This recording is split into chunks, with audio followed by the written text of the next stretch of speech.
time. And Megan says, I love, love, love it. So you people don't just love snow. You love, love, love it. So many people wrote love like 3 times. It's kind of crazy to me. I would never say I love the snow. I do like to watch it coming down, but like I said, it's got so many bad memories for me. It's just whenever it snowed, I knew that meant I had to leave home and hole up somewhere for God knows how long.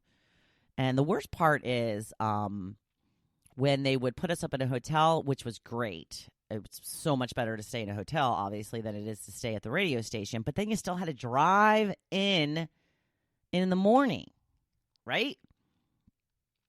One time, I'm telling you, felt like I was not going to make it to one of the radio stations one time that I stayed at a hotel, and I was scared. There was just snow everywhere. But most of you love the snow, so that's good. This is your time, people. The snow is on the way. Get ready for 4 more months of it. We'll see. They're starting to give out those winter forecasts to see how the whole winter's going to go, and I don't believe those anyway. I don't think that they can track stuff like that far in advance. But they were discussing it last night, and the weather person at my station said, in one word, it will probably be challenging. Great. So on to the blog post. Your kids are watching you. Been talking a little bit about tech this week. I don't know if you picked up on that. My theme for the week is tech. So do you worry that your kids spend too much time online?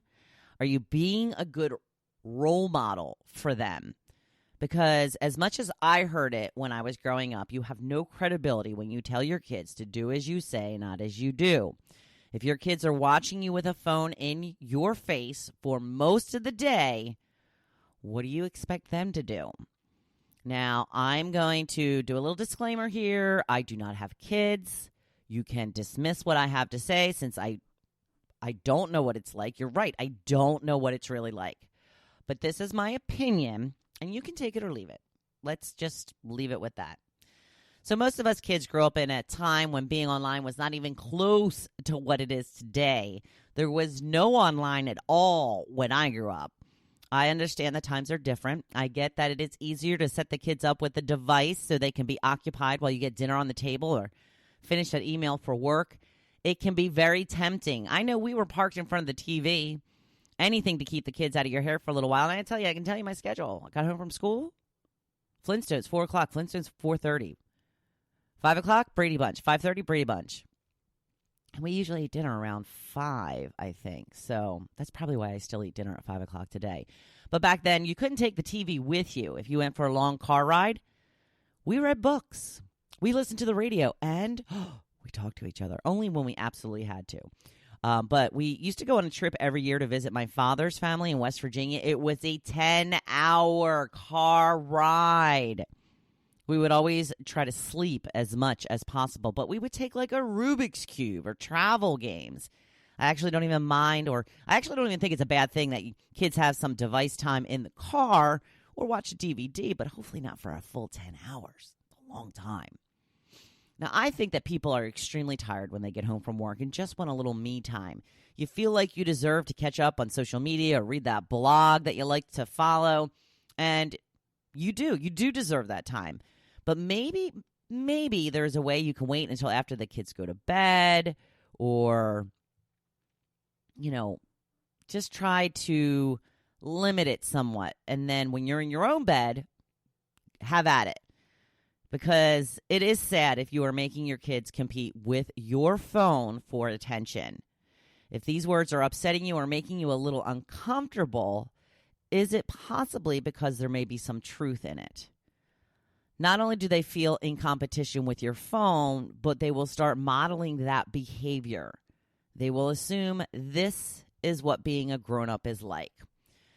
Now, kids are always trying to grow up as fast as possible. Now with all the options like Netflix, video games, smartphones, tablets, it's hard to get them to have some good old-fashioned kid fun, like playing with their neighborhood friends, riding bikes, making forts. Now, I'm sure that kids still do that type of stuff, but how often? These are the kind of things that help create their imagination. It sparks creativity. It gives them time to just be without having to absorb something. Remember when I was telling you the other day how our phones are making us dumb? I believe they truly are affecting our memory. Sure, you can look up anything on Google, but what about childhood memories of holidays, first days of school, the plays, dance recitals? You don't want them to forget all of that. That's what constantly going to our phone does. We are relying less and less on our memory, so our memory is becoming less and less active. We have become a society that can't be still. Part of the memory issue comes from the fact that it takes 7 seconds for something to solidify in your memory. We never wait 7 seconds for anything, myself included. Here is an example. I read constantly while I'm watching TV. When a commercial comes on, I immediately pick up my book, and I really don't remember a lot of what happened in those shows that I'm watching. I will watch a rerun and forget about a whole segment, probably because it was the ending segment, and I just immediately picked up my book. I didn't give the 7 seconds for it to kind of solidify in my brain. But I don't stop doing it. I'm still in that impatient, I'm bored, I have to find something to do every moment, every second of the day. We have to try to figure out a way to be a little more still in our lives. One of the things I do love to do since I don't have kids is watch my dog. You've seen how cute she is. I posted a video of us yesterday. Now, there's times I just watch her sleep.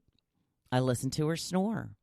And I love when she starts barking in her dream because she's not opening her mouth, but she's still barking. She's going, She does it a little bit better than I do. I love taking her for walks because the joy she gets from them is contagious. I love when she runs in the house, goes right for the tennis ball, and is ready to play. And if you don't already, these are just some ways. And, I'm not trying to be condescending. I know that you know this stuff. I'm just trying to remind you of how joyful it can be to sit back and observe your kids. I mean, you made them, for crying out loud. They're your creation. Sit back and enjoy the fruits of your labor, quite literally. Sometimes it's best to observe the kids when they don't realize they're being observed. That's when they're quiet and they look cute and they're not talking back to you, right? Just my guess. All right, it is hump day. I hope you can put the phone down a little more today than you did yesterday and a little bit more tomorrow. Be bored. It's okay. It won't kill you. In fact, it's probably good for you. Now, go make it your best day yet.